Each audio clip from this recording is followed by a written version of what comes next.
All right, it's 1 o'clock. So this is the official start to the Beaver Politics episode of the Navigation Station. Navigation Station's on every Thursday at 1 p.m. Pacific Standard Time. The goal of the show is to discuss education and resources and solutions, and to help Canadian people navigate the political landscape and all of the systems that that are very complex, but that are there so that hopefully will help Canadians to find solutions within our existing system. Beaver Politics is it's a network. And what it does is it has talk shows about Canadian politics. American politics are very much a focus right now, and about social justice issues. So you can find Beaver Politics having a show 7 days a week in the evening, and we have 3 afternoon shows, and there's a lot of interest in people wanting to come here and use this particular format to get some really positive messaging out about politics. And how the political is personal is one of my favorite mottos. So today on the Navigation Station, I want to remind people that up in the far right corner, we have some gift goals. And when you give gifts, you're supporting the Beaver Politics show, all of the show, all of the Beavers. We're raising money to support not only the host, but anybody in crisis. We're trying to plan a conference. Like, there's all kinds of interesting things that gift giving will accomplish. We also want to remind people that down here on your bottom bar, you can subscribe. And when you subscribe to the Beaver Politics Network, then you have access to the Discord. And the Discord is where you'll have the sub room conversations and more detailed information about all of the conversations that come up through the various Beaver Politics shows. Beaver Politics is also on YouTube now, so please go over there, follow us on YouTube, have a look at some of the videos, like them, share them if possible, subscribe. We would really appreciate that support. We're trying to get up to 500 subscribers, so that we can go live on YouTube. All kinds of goals as the Beaver Politic Network and all of the shows expand. So that's a little burp about Beaver Politics and the Navigation Station. Today's conversation is about the employment counseling system, our employment insurance system. And the reason I wanted to have this conversation is because, well, Canada was put into quite, we were threatened. And a lot of people's jobs were threatened. And for people who don't know the system, and then they're suddenly having thoughts about, well, where would I go? What would I do? Well, what are my choices? What I'm hoping to impart here today is a little bit of information about the EI system. And I want people to understand that you have rights within this system, and there's also responsibilities and obligations. And if you start understanding where your role is, what the system is expecting from you, it could make the journey a little bit easier as you try to navigate the EI system. I think the system has, in terms of reaching the population in a quick manner, the pandemic shored up that system. And I'm not saying there weren't errors along the way, but some people got money that weren't supposed to get money. All that kind of stuff did indeed happen. But the majority of Canadians, through our existing system, were able to get quick support. And I think that system would have been a vital system if indeed Trump's tariffs had come through and all of those layoffs would have happened in the various industries. So, yeah, it's a good thing to get to know the system. And even if you think you know the system, there are so many hidden gems within the EI system that I think are, and even if you don't benefit from some of the information, keep it in mind, because we all have friends and family that are going to walk this path at some point, right? Okay, so I'm going to start, what I thought I would start the conversation off with is a little bit of history about the EI program, because it goes all the way back into the 1940s. And indeed, and let me caveat with this. There's a general disclaimer that goes along with the Beaver Politics shows that, not necessarily the opinion of the umbrella network, but what I'm bringing to you is information very colloquially. It is my 7 years of experience working as an employment counselor and understanding some of these systems as the way that I learned about them in my social work education university degree. So the EI employment counseling system, like I said, goes all the way back to the 1940s. And my understanding is that it was originally in a provincial system that was making a lot of money. This system makes a lot of money.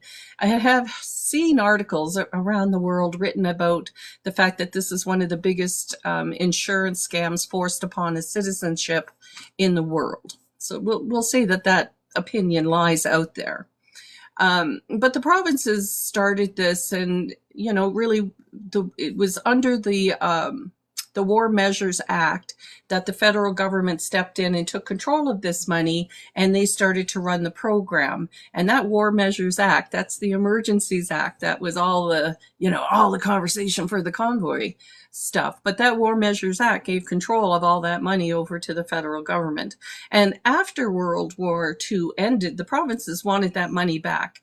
And they successfully sued the Canadian government to get that money back. But there was sort of like, this is it, and it was in 1956. And that's when the transfer transfer payment system evolved in Canada, and the EI dollars remained, let's say, in control of the federal government, but the monies were passed back to the provinces through this transfer system. And over the years, the EI system has definitely morphed and changed, and I think that's a wonderful thing about some programs, especially something as long-term as the EI. I mean, my goodness, that's 80 some years of a program existing. It would be terrible if it was still, would it be terrible if it still existed at its same place where it was open? Because at one point, people used to get like 90% of their wages paid through EI because of what they paid in through that insurance. Over time, governments eroded how much money people could be paid out in that every 2 weeks you get your EI employment. That eroded over time to, I believe now it's just slightly above 50%. So from 90% down to 50%. Where's the other 40% of that money going? And it's a lot of money. It's so much money that under Paul Martin, he used the money in the EI system to balance the Canadian budget. Like, there's that much money involved. And so understanding that, the program evolved from these places is, sort of here nor there. I think what's important is to understand what changes are in place today, and understanding that there's some basic benefits being offered. Employment insurance benefits, I'm just going to read a list here. You can get regular benefits. You can have benefits for self-employed people. You can get sickness benefits. There's special benefits for teachers, for fishermen, for farmers, and for caregiving. And with the pandemic, that caregiving piece was especially important, wasn't it? So there's all these different categories under which you can qualify to access EI dollars. That's really important. EI is divided up into two parts, part 1 and part 2. Pretty simple. Part 1 is the pockets of money that they collect and they set aside to pay everybody those 2-week checks. That's part $1. Part $2 is where all the employment counseling money lies. Part $2 is where you'll get employment counseling that allows you to do things like job search and career development It allows you the opportunity to train in access workshops and educations, resume building, cover letters, applying online, how to dress for success. There's all kinds. I think the last place I worked with an employment counseling agency, they offered like 30 or 40 different 1 hour, 2 hour workshops to help you train into doing good job search, because doing job search is a job in and of itself, right? And if you access EI funding, your obligation is to be ready, willing, and able to work. That's your obligation. That's what your responsibility is when you click the little ticky box that says you're committed to being ready, willing to work. But maybe you need a little support along the way. Maybe you need to learn how to write a resume. Maybe you need to learn how to go out and do cold calls, how to market yourself. Maybe you need skill development. Maybe you need education, you need certification that'll give you that access into employment. So the employment counseling piece is quite vital. And that's the part $2, because it is all the money for training, going to school. Did you know you can open your own business if you've had an EI claim? That you can access a program which is a wage subsidy for the employer to take a risk on you, and they will subsidize your wage for the first 6 months of your employment. And then hopefully that employer will keep you on.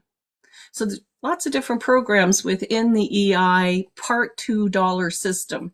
And that's really probably where I'm going to focus most of my conversation today. I will say that over the time with the EI system morphing, with the reduction in how people get paid benefits every 2 weeks, there were many other pieces of that program chipped away. Like under Stephen Harper, for instance, women no longer, sexual harassment, sexual assault was no longer something that got supported through the EI system. That became the burden of the individual who had to leave an employer. The EI system would hold employers accountable to the employment standards.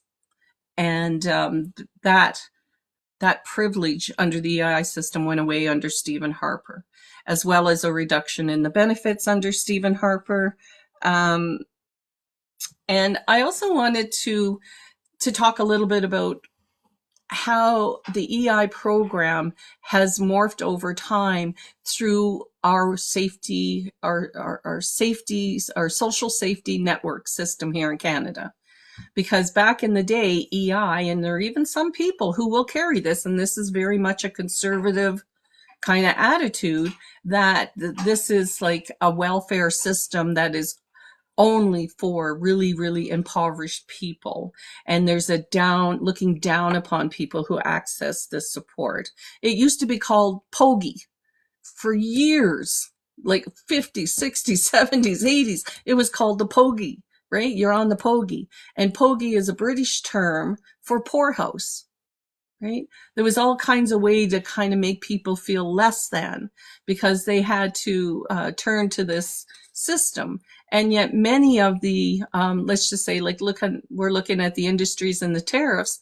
There are many industries like farming, like fishing, where job sharing has to occur, where the whole industry itself is so precariously built that the EI system becomes part of how that industry operates. And conservatives and liberals will go to the, fall on the different sides of the spectrum about how far that should be. Right now, it is reduced so far that we're just barely above 50% in terms of what Canadians pay in to what workers need when they're having to live on it. The maximum you get is $2,000 a month. That's nothing these days, basically nothing. And yet that is still better than what is offered at the income assistance level, or what used to be called welfare. So thank you, whoever's doing the gifting, L'Oreal. Thank you, I appreciate that. Lots of love. We do have a gift goal if people want to contribute. I appreciate that. But please share the live. We only got 5 viewers in here, and I get that this is, not the controversial clickbait kind of conversation, but if people know about this system and maybe they can learn a little piece of it that'll help them today, that's my goal here. One of the things I want people to come to realize is that this part $2 of our EI system can really change people's lives. It changed my life personally, right? I was having to go back to school. I had been on EI. I didn't know. So what happened was I was seeking funding to go to school. I was trying to get a student loan to go into my social work stuff. But back in the 80s, I'd had a bankruptcy. And the bankruptcy was due to medical reasons, but it had a small $2,000 student loan. And back in the day, you could go bankrupt on a student loan. But then they put in a penalty that you're not allowed to get another student loan for 20 years. It was just a ridiculous amount of time. And so because I thought I could get a student loan, and then when I couldn't, I went seeking other funding. And what I found was that because I had been on an EI claim, that I could reach back. If I'd been on an EI claim for the last 3 years, we used to call it reach back status. You could reach back, reignite your claim, and you could move forward through an employment counseling system to get funded to go to school or to open a business or to find a wage subsidy. So those were the 3 options that I just never knew existed. And my first 2 years of education was paid for. All tuition, all books, all parking. I had a book bag. I had eyeglasses. There was so many benefits. And because I had been a low income earner, let's say up to that point, meaning not much above minimum wage I would make in any of my social work jobs. I didn't get the highest amount on EI, but when you go through an employment counseling service to get funded for any of those things, they base it on your needs, what your rent, what your hydro needs, what your travel expenses are. It is more encompassing, and so then you can potentially qualify for more monies. And some people think they don't want to go through the EI system because it's just too, there's just not enough money to survive on, right? There's not enough money. So back to some of the political conversation about how the EI system morphed over time. They reduced the amount of benefits that were coming at people. The Part $2 were firmly established. The federal government had control over the EI program, which, it's just an obnoxious amount of money because everybody is forced to pay this, right? It's by law. If you're working, you're going to be contributing to the EI system. Excuse me. As the EI system morphed over time here in British Columbia, and I'm sure this happened in every single province, but I don't have the story for what happened to every single province. But in British Columbia, when the Liberals, which was the remade so-cred far-right Conservative Party, took over in the early 2000s, what they did is they were one of the first provinces to successfully sue the federal government to manipulate the transfer payments to spend it on what they seen fit as their investments under the free trade agreement. And this is where this argument was played out in the courts. The free trade agreement, if we couldn't stop the Americans from setting, sort of the pricing and how things would be invested in and stuff like that, the provinces said, why should the federal government then dictate those to us? And I'm not saying they were wrong in their approach, but they basically, it was BC and there was, I think it was New Brunswick, anyway, successfully sued so that the transfer payments that were coming into the province could be redistributed as they seen fit. So this means when a transfer payment for health and for social services came to the province, they didn't have to spend it on health and social services. They didn't have to spend it on healthcare. In our province, when this first happened, they spent it on the Olympics. And that was a big problem for us at the time. Right?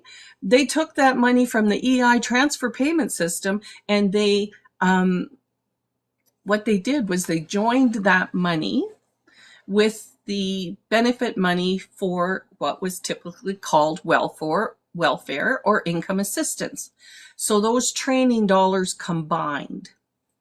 When you're on income assistance and you don't qualify for EI, which is, you can't be on income assistance unless you don't qualify for EI, you are, they'll offer you up to could be a 6-week, or they have a short time limit program. They just want to train you, get you certificates enough to get you out the door and get you working when you're on the income assistance system.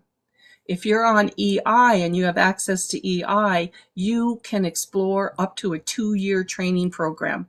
And a lot of people may not understand that. And so they go in and they are not understanding these basic rights that they have. They can be, let's just say, looking at short-term goals. And there could be different, like maybe just go ahead and get a whole bunch of certifications so you can go out and work in the bush, your H2S, your bear awareness, those kind of safety tickets. But really, you've dipped into your training dollars and it's kind of like a one-time stop. When if you'd have spent more time exploring an employment counseling approach, you could have opened the doors for a 2-year training program with way more supports. Or you could have opened up an exploration of how to open your own business. They actually send you, in British Columbia here, there's a contract with Community Futures Development Corporations, which will put on workshops to help people write a business plan, understand marketing, understand, the labor market that you're trying to grow your business in. So there's a lot of good things in opening your own business. You'll well support it. The government doesn't want to send you on a journey that you're going to fail on, right? So when it gives you supports to get through school, it's not just about whether or not you made minimum wage. It's about, can your rent and your food and your shelter be paid for so you can focus on your learning? And it's the same with opening your own business.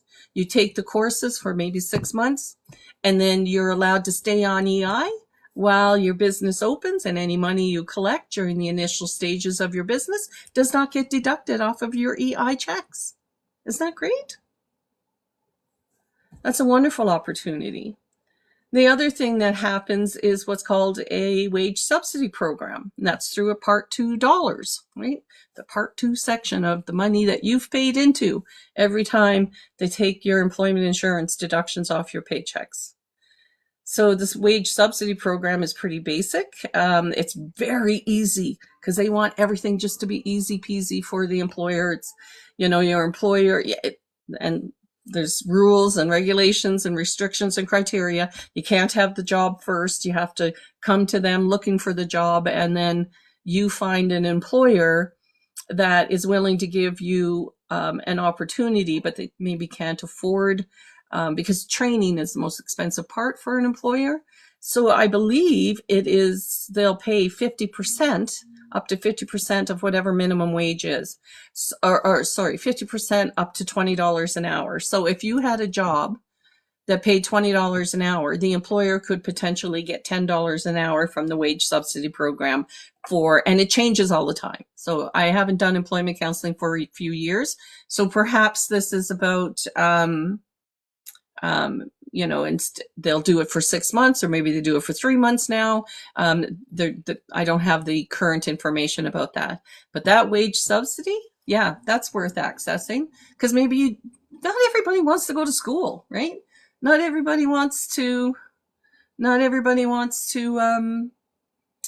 to walk that path. And I think we should all be celebrated for whatever we bring and wherever we enter into the workforce. And that's what these different types of programs offer to people. I'm going to try to see if I can get some people to come in and join in on the conversation. I think that I've given enough information to kind of get the conversation going, and let's explore this as a real, opportunity to bring some relief to people who are living in a little bit of fear right now about what could happen if they lose their jobs. Okay, I've sent Okay, sent out some invitations. Hi, welcome. Thank you for coming up. You bet. And I love your t-shirt thing happening there, Jen. Seeing Thank that. you. I've been kind of busy just, doing what I Let usually me do. see if your mic is off here. No, your mic's on. I can't hear you. Oh, hold on. That might help. There we go. Okay, I'm hearing you now. You better? Bird in the background there. Yeah. Yeah, I've got a ton of noise. It's kind of hard for me to do lives ever because of animals. Right? Yeah, I got a cat crawling all over me right now. I feel your pain or your joy, however you look at it. Yes. You're my little kitty. Say hello. Say hello to my little fans. Beautiful colors. Beautiful colors. Yes. Hey, Jen, so what have you thought about the conversation so far? Well, like I said in the comments, if it wasn't for EI when my husband got into his accident, I don't know where we would have been. The insurance company that we were with for his medical they just decided to flat out deny us before really doing any too much looking into things. And the lawyer that we had involved ended up sending an email to them saying, listen, like, you can't just go ahead and automatically deny them. This is a serious situation. Obviously, his career is going to be affected. He needed to have surgery. There's going to be loads of physiotherapy that needs to be done.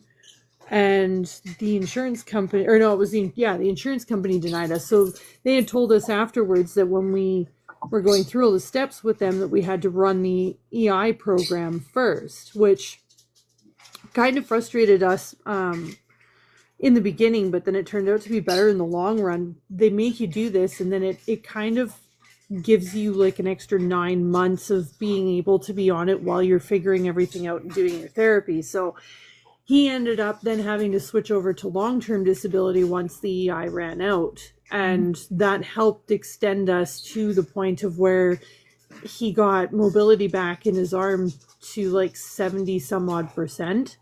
Wow. So he was off work for 3 years all in total. And between that and the long-term disability, the timeline, we actually went to the end of both timelines with both things. So we were very grateful to have the EI program there. Plus, we were also seasonal workers prior to that with being in roofing. And it's not easy for some of us to just be able to jump from one career that we're ticketed for to find another one that we're qualified for. And that was really shown to us after his accident happened. He had, I can't remember, it's not an economist, but it might be somebody that goes through all of the things on what your life was like growing up, what kind of schooling you had behind you, all this stuff. And if you don't actually take all the steps to have all of your everything for schooling that you need in case an accident like this happens, he ended up coming back only ticketed as a roofer and wasn't able to further his career anywhere else because that's all he had known. So then EI paid for his schooling to get his trucking license, and that was quite expensive to pay too. Did he get a class 1? He did, yeah. He drives truck. Wow. Well, that is in your town almost every single night of the week. Quite literally. A lot of people, when you access sick benefits for EI, sometimes they don't understand that sick benefits is 15 weeks, I think. And I think so. Yeah. And so if you've got a short-term disability that has a criteria that you're supposed to go to the EI system first, what is frustrating, I think, and what people don't understand is that when the systems end and the next system begins, and how you can transition that so you don't have a disruption in your money. Yeah. Yeah, because I tell you, disruption's a big problem. Yeah. I can understand that. Having been through, I've learned the hard way, as they say. I didn't realize that sick benefits, like at first, you sign up and you might not even understand or have read that you only have 15 weeks, or you read it, but you're in so much distress with whatever your medical issue is. Some pieces of information you just don't absorb. And Yes. so no fault to anybody on that one, right? And a lot of people don't know there's a whole employment counseling system attached to the EI dollars. And getting in touch with that employment counseling system, I think is, it becomes crucial. And they will help you to navigate all these different timelines as they run out. Now, when you're sick, you're not ready, willing, and able to work every day. And so employment counseling places automatically, you don't get to go.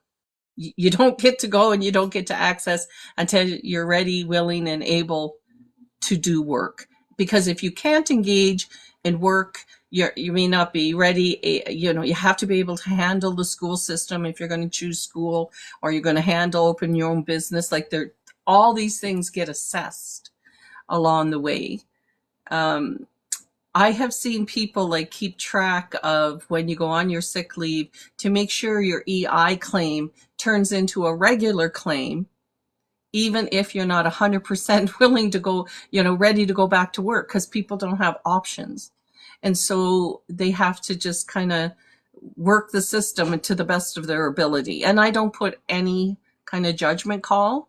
I've seen that happen a lot of times in my employment counseling experience. And it's just like when I see someone stealing from the store, I don't see fucking nothing. You need food, you go ahead, right?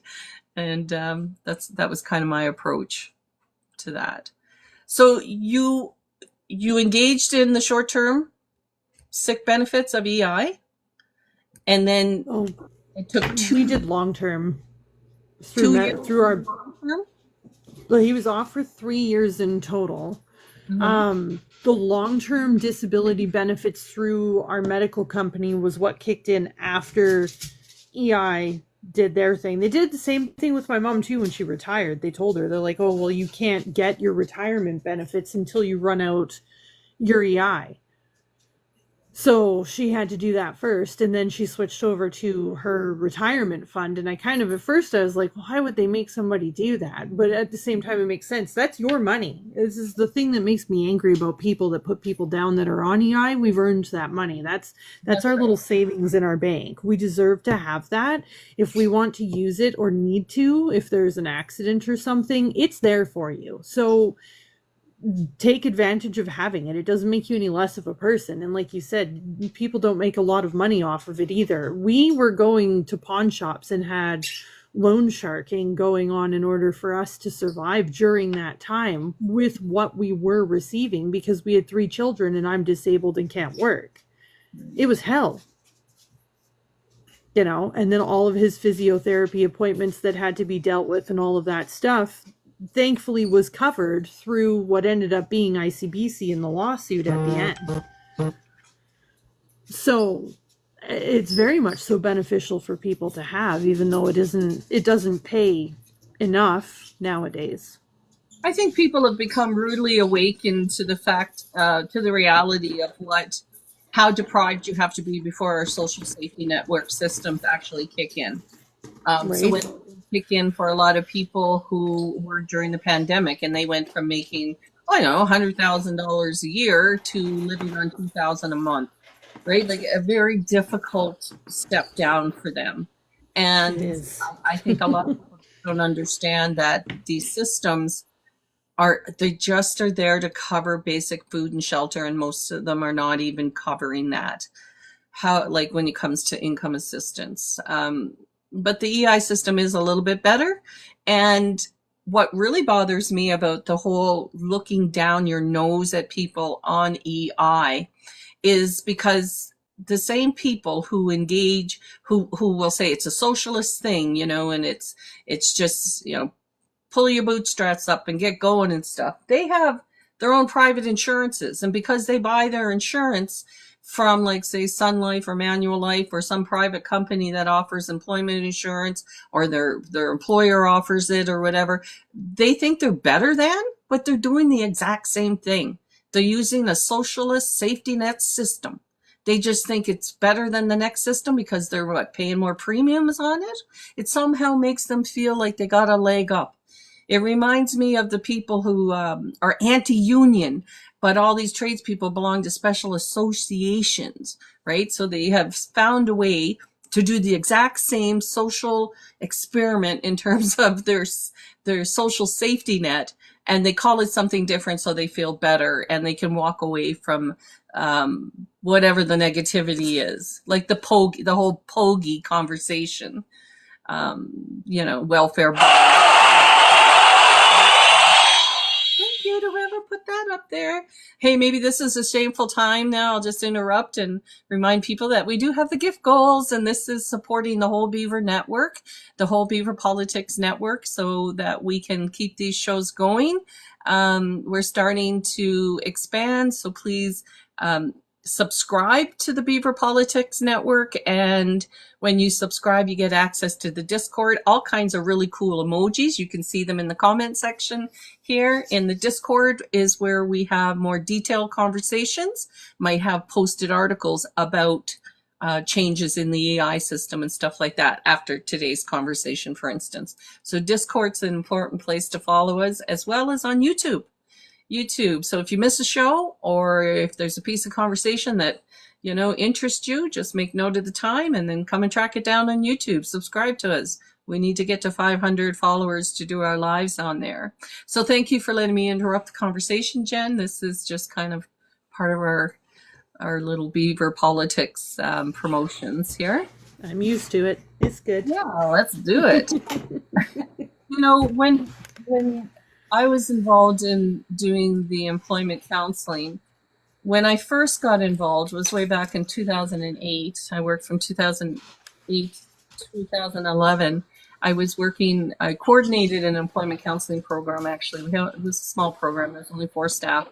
And we had a focus on FASD and developmental delays and helping people with disabilities find employment. And so there was all kinds of, pockets of money to direct people to. And if you're not eligible for EI, there's a pocket of money called the Opportunities Fund. And that's for people who self-identify, at least the last time I checked in. You just had to self-identify with the health issue or the disability, and you got the exact same things that the EI program offered you. You got access to schooling, you got access to a wage subsidy program, and you got access to open your own business. So the employment counseling world, we were kind of like held all the funding information.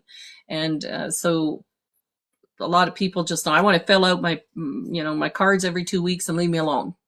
That's fine. But if you're on EI, they're demanding that you are ready, willing, able to work every day, and they will expect you to engage in these systems. In British Columbia, if you're on welfare, if you didn't qualify for EI, so you have to turn to the income assistance, you are 100% obligated to go through the employment counseling system contract that's been awarded to Work BC. The contracts are called Work BC. Work BC contracts are held by different nonprofit societies and for-profit and nonprofit businesses throughout the province. And I remember when I was working there and they first combined the income assistance money with the EI funding money, I then was responsible to report if clientele were showing up to their appointments as an employment counselor. And if they did not show up, they did not get their checks. And I never wanted that authority. I did not want to be a decision maker on whether or not somebody was going to have their rent paid for that month. And when they first implemented the change and put that rule in, I tell you, people were at our business, like the employment counseling place, crying, upset, angry, very volatile situation. And I'm like, that was so unfair to just dump that on all the workers. So there's things, right? There's things. Yeah, I've had my fights with welfare in the past, being a single mom. I would say this woman didn't have the heart like you did, because she seemed very stern about her "I'm sorry, but we can't help you" comment that she threw at me as I was 17 years old and on my own. But it worked out in the end. They ended up accepting me, thankfully, so I was okay. But I tell you, the stress that it puts somebody under when they don't have a home to live in because they don't have a connection with their parents, and unfortunately find out that they're pregnant and decide to take care of their, you know, situation. Well, it's So, not I don't think that's an uncommon story, but the age limits on helping teenagers within the welfare system, it's almost non-existent. I see so many kids on their own, because your child is 17, right? mm-hmm. It's not, and there just doesn't seem, when the parents are not supportive, what is the options. I'm currently involved in a situation where I see that happen.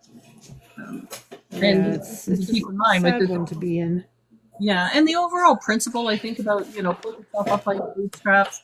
If you have 2 feet and a heartbeat, get out to McDonald's and get your burgers flipping and get your job lined up. And really, the fundamental bottom line on this income assistance system is that, when it's at the welfare system, is they just want you back to work. You figure out how to crawl out of it once you get your minimum wage job.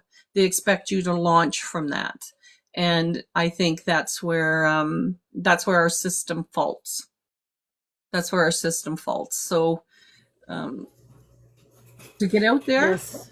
and work that minimum wage job till you earn an EI claim.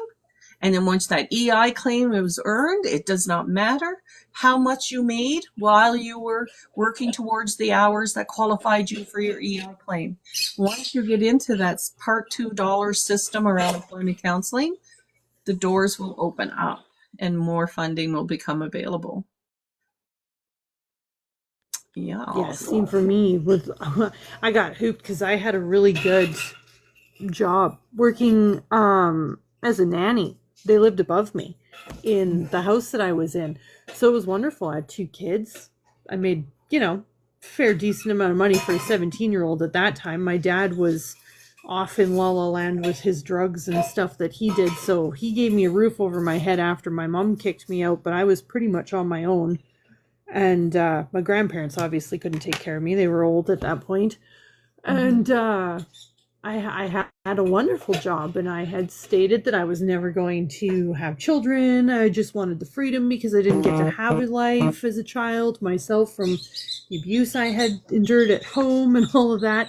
And then I found out I was pregnant and I had to move. And then I lost that wonderful job where I wasn't paying anything. They were paying me under the table at 17. And I ended up back in my mom's area, so it was too much for them to travel from where we were to where I ended up. And that was when I had to make that decision on, yes, I'm keeping the baby, but what am I going to do about an income because I can't live with my mother. So it's definitely a challenging thing for kids to go through that kind of stuff when they don't have the support. And as I found out when I got older, EI and even like CPP and all of that, it doesn't even start accumulating for you until you're 18. Well, I started working at 16. So I had this whole time frame of landscaping and all that stuff where I should have been able to be allowed to contribute into having something when I needed to, stop working later. And I have $0 because I spent more time working for myself when I was a teenager than I needed to worry about it when I got older, because obviously I'm in a relationship with somebody who takes care of me. So I have nothing to go off of to help us in any way, shape, or form. And when he's down and out, we're both down and out. And So it really sucks. one of the pockets of money that would be available to you, I don't know if you've heard of it, is called the Opportunities Fund. And that Opportunities Fund is for people who have any kind of disability that do not have EI eligibility. And the Opportunities Fund will offer the same 3 supports. You can go to school, you can open your own business, you can now you couldn't bring your current business, you'd have to start a new one. Right. Come to them with an existing business and just say, I want to, market differently or whatever. although they may support you in learning, like they may support you in paying for some of the courses to help you explore your business. But the Opportunities Fund, the eligibility is that you do not have EI eligibility. That's the biggest criteria. And it's not based off of his income or going to come out of any of his stuff. Well, it just sometimes like there's a the patriarchy systems. If your husband makes too much money, then that might bounce you out. But they expect people in these systems to really be at a very basic, like you can't make a lot of money, even as couples. You can't make a lot of money. Well, I have to say, there was a point in time where his income would have been just fine for us, but we know how inflation has made things less than fun. So it's $1,000 every 2 weeks is nothing nowadays, you know? Yeah. So I would hope that the eligibility criteria for the Opportunities Fund has been updated. But it's certainly worth a couple of Googles to find out. Like I kind of know where you live, and I know that Prince George Copar is the name of the business. The Opportunities Fund was delegated through them. They had an office in Smithers and an office in Terrace. But Okay. online is the Opportunities Fund. If you live in a rural, remote area, you could start having like case management with somebody from like the call center, right? So I would, Okay. it just as an option. You never know. You never know what'll bite for you, right? Yeah, because somebody had told, I had a couple people tell me actually recently on one of my videos that I had made about how I'm not basically, I'm not allowed to contribute an income to our home under the disability because they consider, as they state, if you make more than $901 every 2 weeks, you can't have your partner contribute. You don't qualify.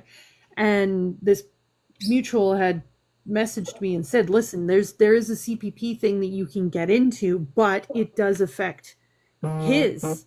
And I told him, I'm like, that's not something that I want to do now because I'm only 41. My husband's not even 40 yet. I don't want to be dipping into his CPP to help us kind of bring in the extra part of the income that I should be able to bring in had I was able to work. That's going to make a huge mess of things when he goes to try to retire later in life because there already isn't a lot of retirement there for us to sit on. So I'd be worried about it touching him. Like I don't know if the money you're talking about. Like I don't know about. I know one time, like when I first was, having to deal with the fact that I'm disabled, we too also tried to access my husband's CPP, and there was just like I was absolute no go on that whatsoever. But are you on CPP?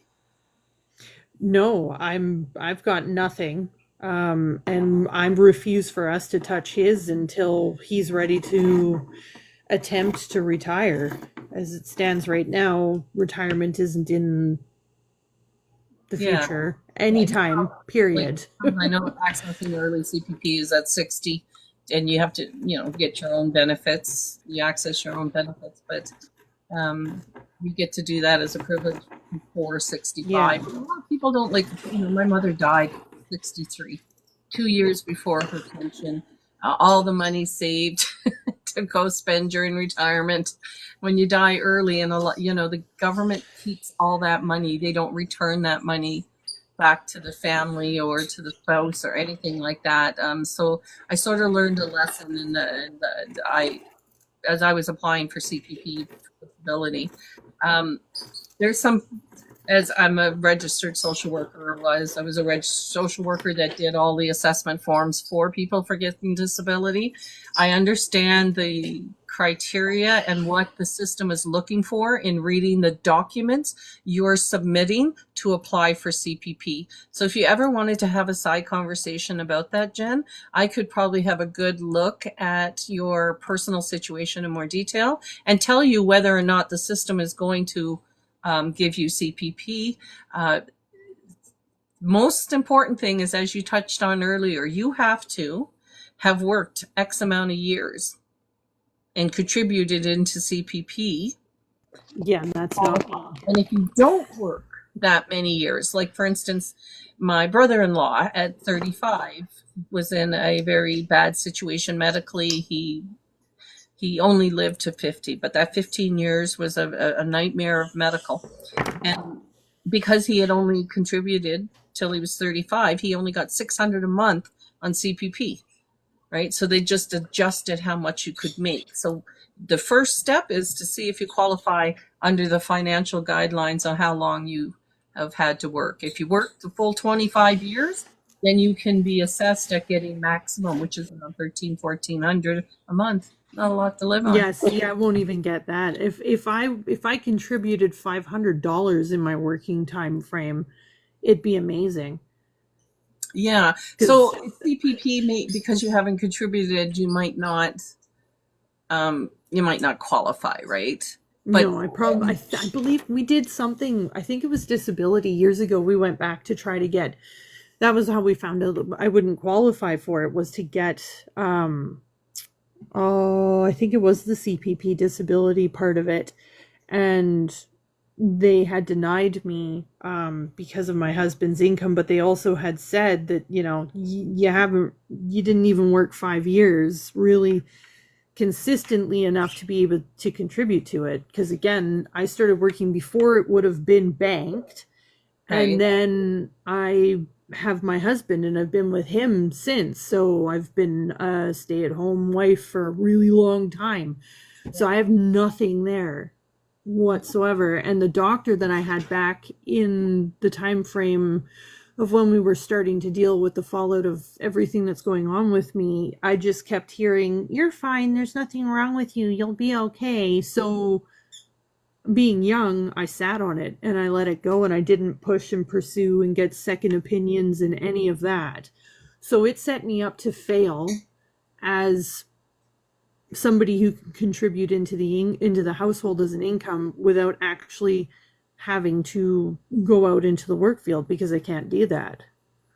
Well, and we're not born with information about the rights and responsibilities in these programs. How would you know that in order for you to get that economic security that you're going to have to do that? Never mind when you're young, you don't want to accept that you have a disability. Because there's probably those times when I could be really high functioning, but maybe for a short period of time. And there's no way for our employment systems to support people who can function for short periods of time. But that doesn't mean they're not productive. And it doesn't mean that they're not valuable and worthy and they can contribute during those times. And we should be accepting their contributions, and we should not be vilifying them, and we should not be putting them down because they have been basically, they're like the elephant that's been asked to climb the tree, right? Yeah. Jump through these hoops, and you don't even know what the fucking hoops are, right? I didn't even get properly diagnosed with fibromyalgia until I was somewhere in my mid-20s. And that only happened because my back finally quit on me one day, and I went to a different doctor. My mother-in-law had sent me to her doctor, and he was phenomenal.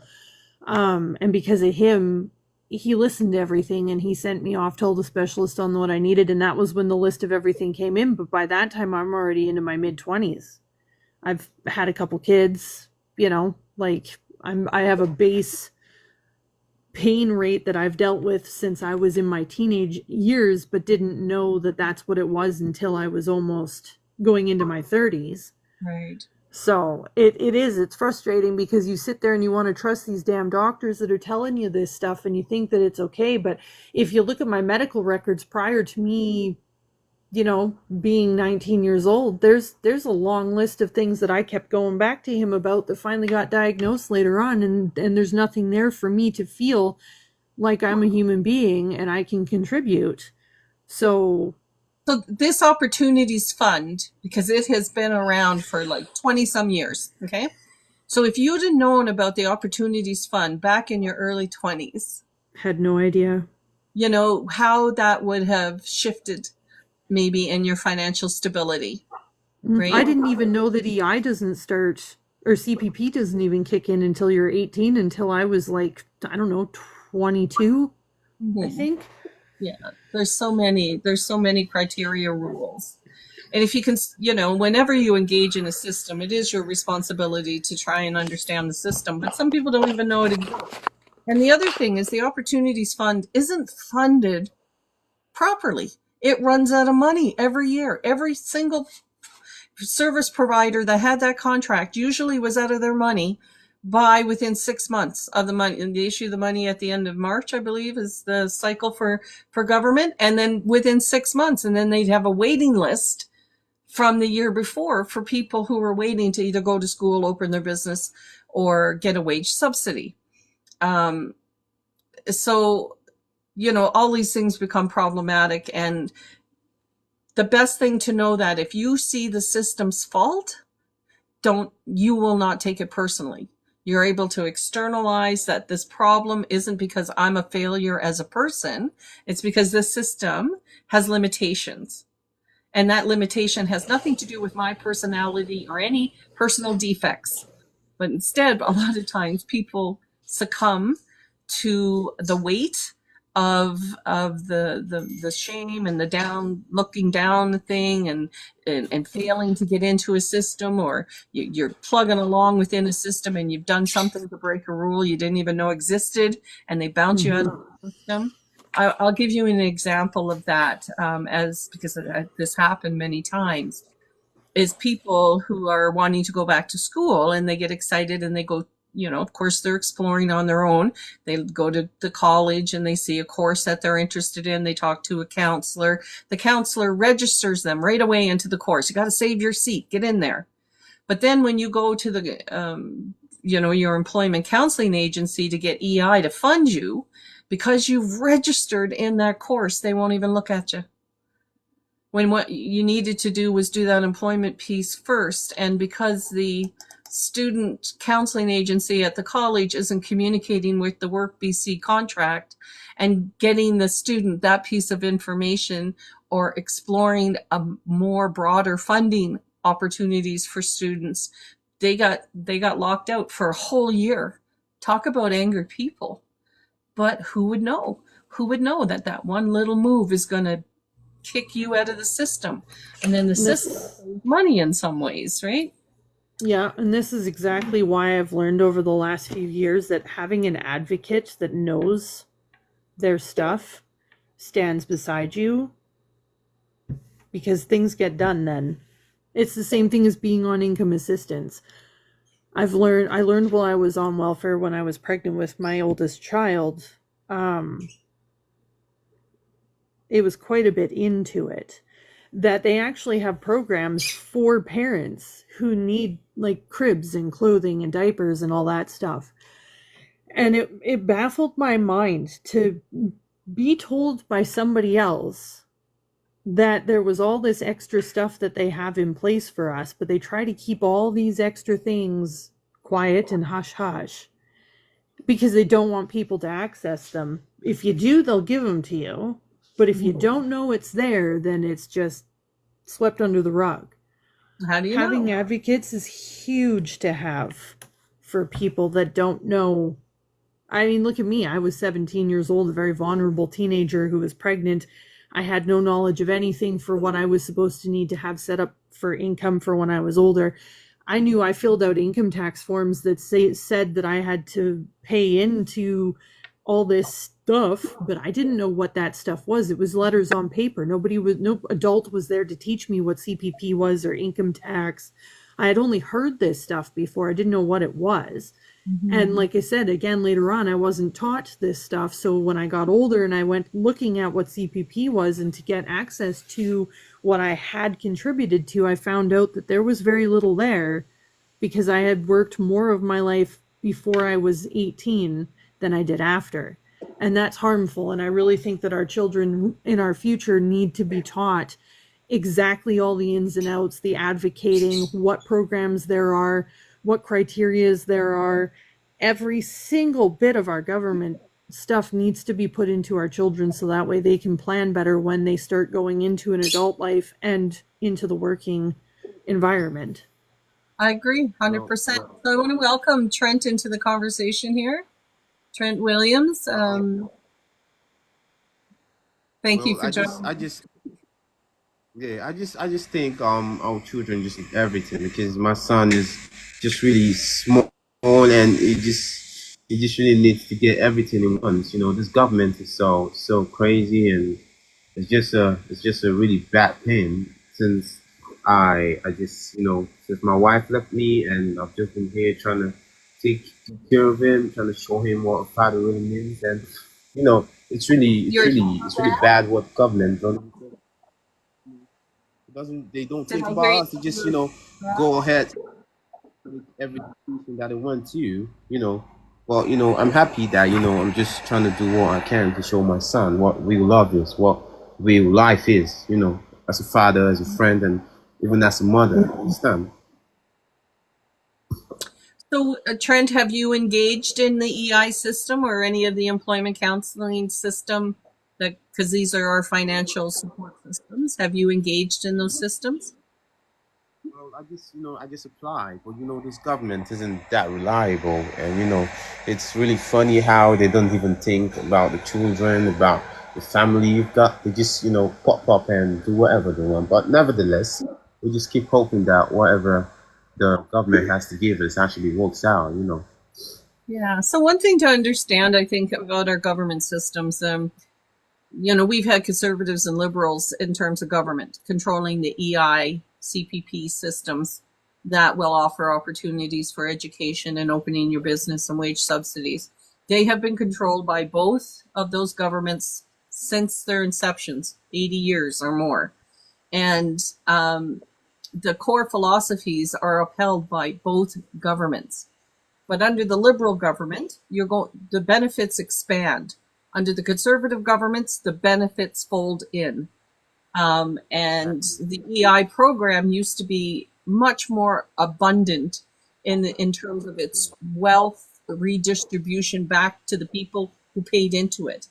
Right now, the current Liberal government was able to use the EI system to help stabilize during the pandemic because it's based on people's social insurance numbers, right?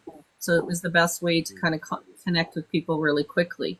Um, but if you understand, if you can learn about how this system could help you as a single father, because the system is designed to help the worker, not the child.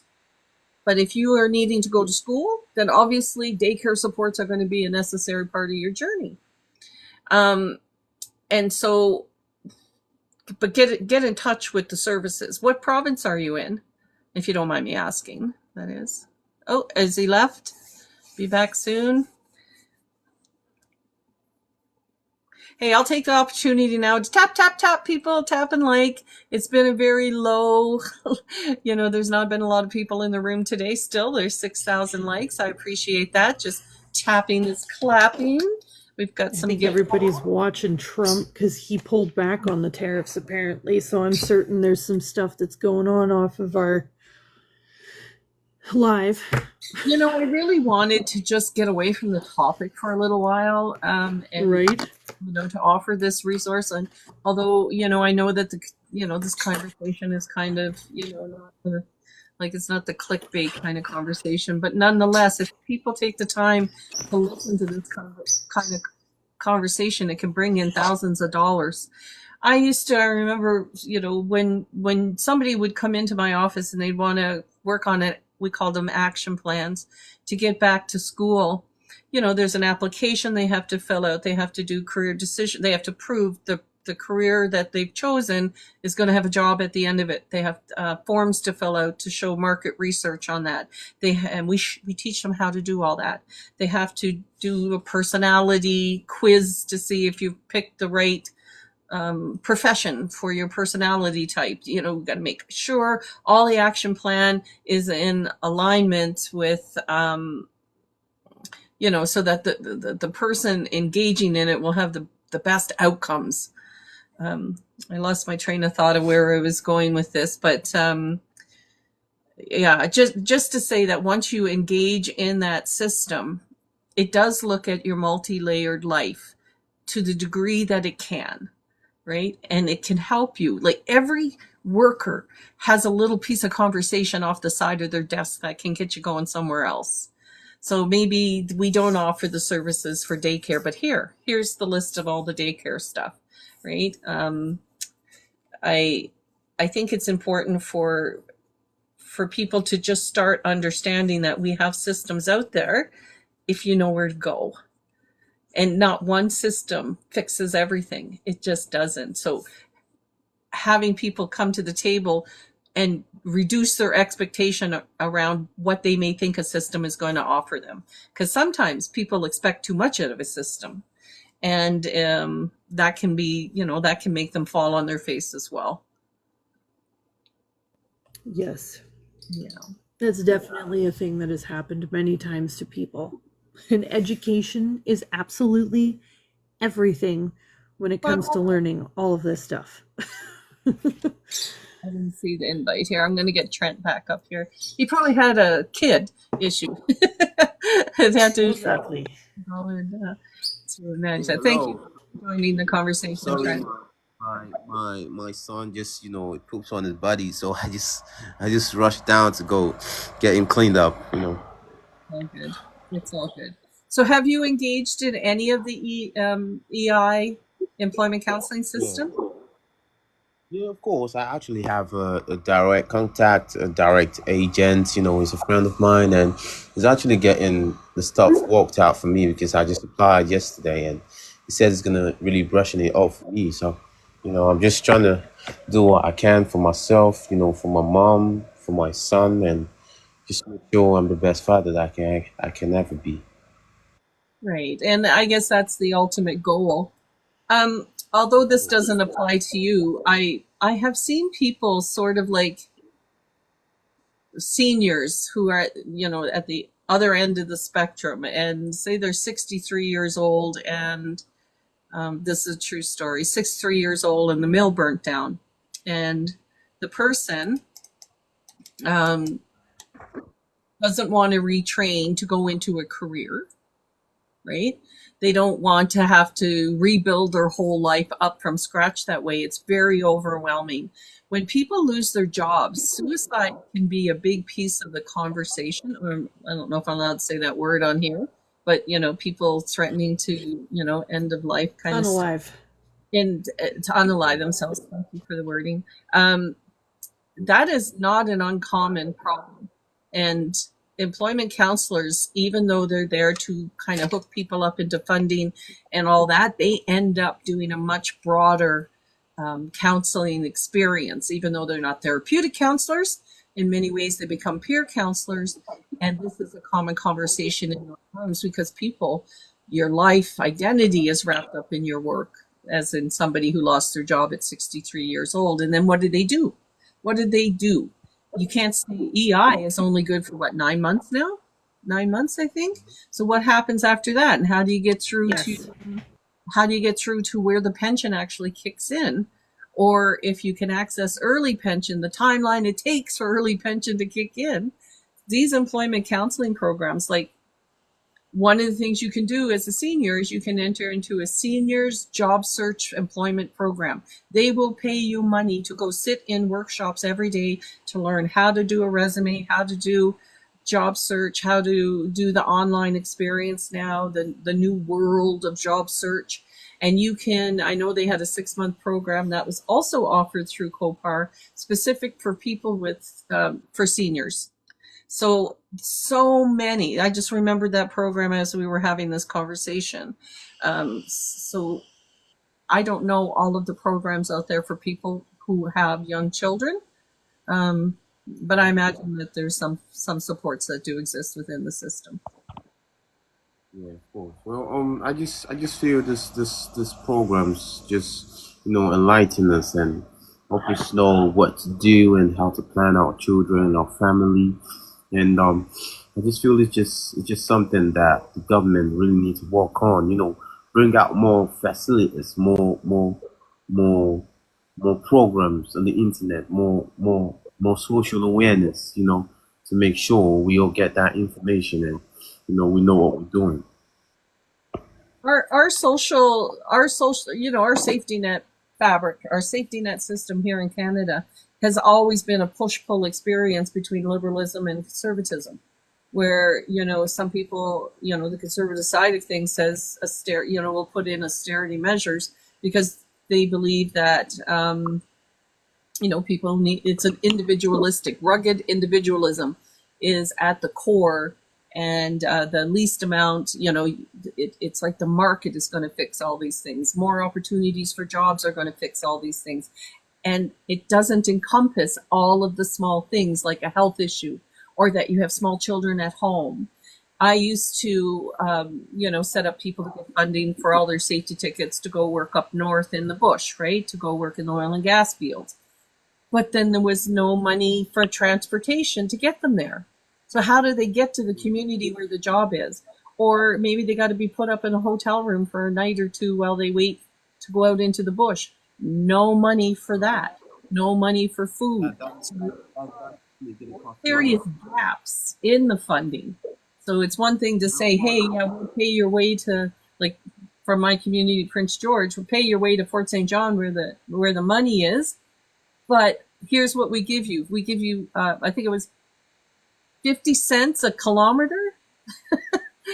So altogether, you got like, $50 or something to get yourself transported 500 kilometers. Like, so the system doesn't always put in the right rules or the right supports, and they don't reflect the need of the community. So we can find faults. I just feel the key thing is just marketing. We have a lot of brands that we really market, and we're marketing a lot of stuff. We're gonna get a lot of income to actually, take good care of our health and get to more places to do more marketing. Marketing departments that challenge in targeting localized paying across partners and channels while maintaining brand consistency. So we just have to be consistent in whatever we're doing. Make sure we move whatever we have and try to talk to the government. We make a voice for ourselves and the government knows that voice. It's definitely going to be easy and definitely going to touch a lot of areas. Mm-hmm. Well, I think, we can have all these glorious aspirations we want. And I think, they're needed and they're part of the journey. That's the personal piece you bring to the political. But our political system does not necessarily celebrate all those pieces. What I'm hoping is that, okay, you've engaged in an employment counseling experience, you have a caseworker, is what I'm hearing you say here. And if you know that you have rights to access all those different types of programs we've been talking about because you've been on EI, you just don't get the 2-week check every 2 weeks. You can go into much deeper levels of support. And so I encourage you to. Well, I'm happy. I'm happy to give easy access and easy easy ways to get more finance, to get more benefit from it. Because I've been really getting a lot of past years, and we've really been hard time hearing you. I'm sorry, it's a little muffled. Sorry. Can you hear me now? Yeah, that's better. Okay. So I've been getting this opportunities and this privileges from my friend, and it's really been wonderful for the past years. But I just really needed something bigger for me, something that I know that I'm gonna maybe finally get a new love of my life and get married and get more for myself, and I've just been making sure that whatever I know is possible is made possible. So I'm actually okay, to help anyone that's really interested in, trying to get these platforms and trying to get more from, from what the government has to offer. You understand? Yes, and you know what? I think it's really you kind of touch on, like, you've got a timeline set out here. Like, your goals are more than just your employment goals. You've got you mentioned marriage. You're looking after your mother. You're looking after your son, and so you've got a lot of pieces that taking the time and spending a year or two, and this is the timeline. Spending a year or two to really nurture a good, solid plan is going to pay off because, taking the time to do that now, suffering all of the low income, suffering all of the arduousness of being a student, or of writing the business plan is no easy task if you've never done one before. If you want to open your business, right? Like there's responsibilities that will be placed on you no matter which are. Can I ask you, are you going down the path for schooling, or are you doing a business, or? Well, I just think the only path that we should go on right now is what is actually going up. You know, the internet and the social media and our environment really working out. You know, even for these young people, I've been through different lessons and especially what this retail and a lot of things, a lot of mind blowing things that at first you wouldn't. So at the end of the day, when you keep and when you know what it really takes, and when you focus on what you really need to do about them, you actually know more secrets about a lot of things that really looks hard.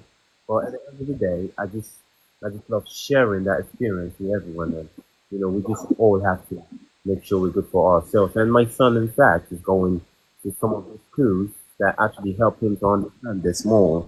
And I'll be happy when he grows up and makes more money than here in Canada. Right. Well, you have a lot on your plate, no doubt about it. And I'm a man. I have a lot on my plate. I have to do what I have to do. we are, and despite the laments and the heartaches of the country that we live in, it's so worse in other countries, right? Like I'm so the first world problems that we have here are there are countries that would not have an EI system, that would not have any kind of social safety net system, that would not have programs that exist outside of financial intervention, because those programs are just as important. Making sure you have food security, for instance. Just little things like that. Like I'm so grateful. I've had people like they didn't even know. They were just so grateful to have EI when their job went away, when the mill burned down. So I'd have one person who was just, wow, like I can't believe it. I'm like they've come from another country, they've become a citizen, they can't believe the amount of money that's being offered through a government program to help them. And then the next person comes in and they're so high needs. So that person who voiced that they didn't need the money so much, obviously, had the ability to self-sustain. The next person in my office would be like, this system sucks. It doesn't have enough supports. It's not going to get me to where I need to go. My needs are, it's interdisciplinary needs in order to have the big picture come together. And so then you start understanding the limitations of the program that is being offered. And I think if people can understand the limitations of the program, like I said, it helps them the not to take the hard knocks so personally, externalize it. This is a problem of the system. This is not a problem of me or a personality trait that I have not been successful. Nobody's born with this information about this system. Nobody should feel responsible that they weren't successful in not having that knowledge. But once you have that knowledge, then step in and engage. And the programs that Yeah, we well, have, yeah. they don't advertise the programs very well, right? There's money sitting out there, but who knows about the Opportunities Fund? Is that well advertised? And when we talk about EI, most people just know it as the Part $1 where you get your check every 2 weeks. Most people don't understand the layers and layers and layers of funding that exist in the Yeah. Part 2. Yeah. Well, I have a little piece written by Gulf Pilot, who's saying Gogo is everywhere. Is a little book that he actually wrote. That I'm talking about. My friend is helping me. The government. He wrote a little book about blockchain, and it's really trying to analyze things and everyone to understand. And it's actually worked through every war in the country, in every politic, every every state of sharing of the fundamental funds in Canada. They say as a state and the local government continue to rapidly adapt the rate as a result of stimulus I'm, money. I don't know why you've And moved away from your mic, or it's very muffled. okay, can you hear me now? You can. It's just, I don't know, it just seems to be quite muffled. Okay, well, what I'm trying to say is like we should look into more than the way it's making stuff happen. Making real happen in the world. Just that interesting. Just start as we started working. When we were young, when we were small, and trying to make stuff for ourselves, people for ourselves. There's people in the future for themselves in the modern world, and we should just dive into it and see what extra future we can make for ourselves and our children. That's all I'm really just trying to say. I still didn't really understand anything. I'm sorry hearing that you've come in touch with our system and that you're sort of recognizing that, it has its gaps, the youth and the younger, younger you are, the more difficulty you have with our systems. Is that what I'm hearing? 'Cause, Yeah, yeah, no, that's not what I mean. I just mean that this young people are thinking of better ways, through blockchain, through cryptocurrency, to make a future for themselves. And this is right. happening in real life. This is something that they just put in their money into, their time into, and is wasting. It's actually giving them what they want. Is actually giving them more money for themselves in the real life. So I Oh, just yeah. feel if we can dive into this and try doing what they're doing, try asking them questions, and that is why I am so happy with my friend that is actually in the government helping me to create all of this, and is actually putting it through step by step, pretty easy, and I'm happy I could put my little child in that school too, so we can also improve knowledge in blockchain and cryptocurrencies. It's a pretty free role, do what is Well, right and make sure it's I'm glad you've got a contact for the system, right? A lot of people don't have that contact. I'm really thinking that until your mic can actually work a little better, nobody's really hearing what you have to say, or at least that's the experience I'm having. And I feel like you've got a lot to say that is important, because the snippets I am yeah, picking up are yeah. So useful. my son really There's have a a lot lot of of time now. feedback Yeah, coming there's through the I just mic. have there's too I much just have to feedback. do it. He's just disturbing me, and I just have to attend to him really quickly. Sorry for the stress and the internet. It is what it is, right? It is what it is. I appreciate that you even joined the conversation, Trent. And so we're 2:22 here, so we're an hour and 20 minutes into the show. We don't seem to have a lot more, people coming. So I just want to see if you're interested in carrying the conversation on a little more, Jen. Trent, I think we need to get your mic worked out before we can have you join. Um, or maybe I'm just going to wrap the show up a little early today. We had My battery is dying on my phone, and I'm about to start making dinner, so I was going to hop down anyway. So I'm going to wrap up Yeah, the show this week. I thank the people that have been in here for the room, so 10 people, I guess. And I was hoping for a little bigger of an audience. But like I said, I'm competing with a lot of like clickbait and important conversation. I don't want to minimize what's happening in the other rooms. The political conversations are very worthwhile dipping into, and knowing our existential stuff at this point is important. But know that there's a system here that can help buffer some of it. It's not going to be all of what's needed. It's only going to be a small portion of it. And if people can realize that the EI system is way bigger than what the 2 week part $1 every 2 weeks that you get, then you'll be able to, hopefully make some steps to secure a better financial future. So once and again, and in fact, I am happy, to share what the AEI has to have, what the EI can offer because I have, a close contact with them, and you can really just whatever and whenever anyone is ready, just let me know, and I'm happy to do that. It's not for anything for us to make it through people for our beautiful children. You understand?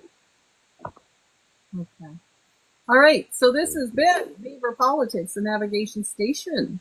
every Thursday at 1 p.m. Thank you for joining the conversation, and we'll look forward to seeing you next week. I'm going to be having a guest on, and just wait for the promo to come up on that. Appreciate you all, and we'll see you at Beaver Politics tonight. Let me run down the shows. Tonight's show is Truth and Discord every Thursday. Friday night is Friday afternoon is Pixie Lee, and she runs the show with the Purple Crayon and talks a lot about historical context with the politics in Canada. At night we have Nerdy or Charity, and she does your basic debate format for the Beaver Politics. On Saturday morning we have a mental health clinician. Actually, she works in mental health, and her show is focused on the health and wellness of mental health. And then Saturday night we have Mr. Radical, and he's called the Radical Atheist, and he spends a lot of his time talking about resources, religion, and region. His 3 R's, I'll put it there. We have a new show every Sunday now called the Damn Happy Show, and that is about how people find health and wellness and success in their lives. Monday night we have an Indigenous thread, Indigenous Matters, and on Tuesday night we have a news hour wrap-up of the week. And on Wednesday, we have the Mossy Moose, and the Mossy Moose show is about capitalism. And it's about how understanding capitalism really dictates people's lives and, the pitfalls and the celebrations of it all. So join us. There's a lot of options under the Beaver Politics window. And once again, I appreciate your time, Jen and Trent, and anybody else who stuck around.